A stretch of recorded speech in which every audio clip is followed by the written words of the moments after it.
नमस्कार, मी प्राची साळुंखे। आज आपण चर्चा करणार आहोत पुण्यातील अशा एका घोषणेची ज्याने प्रवाशांच्या चेहऱ्यावर हसू आणलं असलं तरी राजकीय वर्तुळात मात्र चांगलंच टेन्शन निर्माण केलंय। निमित्त आहे अजित पवारांनी दिलेलं पुणे मेट्रो मोफत करण्याचं आश्वासन आणि त्यावर देवेंद्र फडणवीसांनी ओढलेले ताशेरे। तर घोषणा नेमकी काय? अजित पवारांनी पुण्यामध्ये बोलताना आश्वासन दिलंय की महानगरपालिका निवडणुकीनंतर पुण्यातील मेट्रो प्रवास मोफत केला जाणार। आपण जर मोफत बस आणि मेट्रो केली तर कशी बचत होते ते मी तुम्हाला सांगतो। तुम्ही पण विचार करत असाल हे काय काढलंय आज या बाबांनी, परंतु ते शक्य आहे। बरं, ऐकायला हे खूपच लोभस वाटतंय, पण अर्थमंत्री असलेल्या दादांकडून अशी घोषणा येईल असं कुणालाच वाटलं नव्हतं। बरं, इथवर सगळं ठीक आहे, मात्र फडणवीसांनी या घोषणेनंतर एक गुगली टाकली। ही घोषणा होताच मुख्यमंत्री देवेंद्र फडणवीस यांनी अजित पवारांना चक्क घरचा आहेर दिलाय।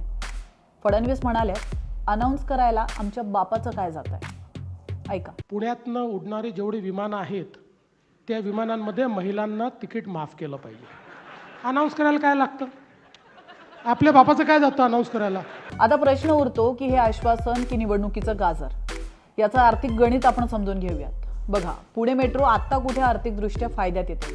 त्यात तिकीट दर जर पूर्णपणे माफ केले तर होणारा तोटा हा कोण भरून काढणार आहे, हा महत्त्वाचा प्रश्न। बरं, यात प्रायोगिक अडथळे येण्याची देखील तेवढीच शक्यता आहे। दिल्लीमध्ये असाच प्रयत्न झाला, पण केंद्राच्या मंजुरी अभावी तो पूर्णत्वाला गेला नाही। मेट्रो ही राज्य आणि केंद्र सरकारची संयुक्त मालमत्ता असते, त्यामुळे दादा एकतर्फी निर्णय घेऊ शकतात का, हा महत्त्वाचा प्रश्न आहे।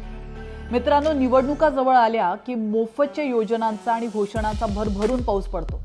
लाडकी बहीण योजनेनंतर आता लाडकी प्रवासी योजना आणण्याचा हा घाट आहे। पण फडणवीसांनी घेतलेली भूमिका ही राज्याच्या आर्थिक शिस्तीची बाजू मांडण्यासाठी आहे की अजित पवारांच्या वाढत्या प्रभावाला रोखण्यासाठी, हाही विचार करण्यासारखा विषय आहे। बरं, हा विषय थोडा वेगळा आहे, त्यावर आपण नंतर बोलूयात। मात्र महत्त्वाचा विषय हा आहे की जर मेट्रो खरंच मोफत झाली तर पुणेकरांची ट्रॅफिकमधून सुटका होईल, पण जर हे केवळ निवडणुकीपुरतं गाजर ठरलं तर मात्र मतदारांच्या विश्वासाला मोठा ब्रेक लागेल।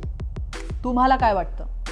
मेट्रो मोफत होणं खरंच शक्य आहे का, की ही केवळ राजकीय खेळी आहे? कमेंट बॉक्समध्ये नक्की कळवा।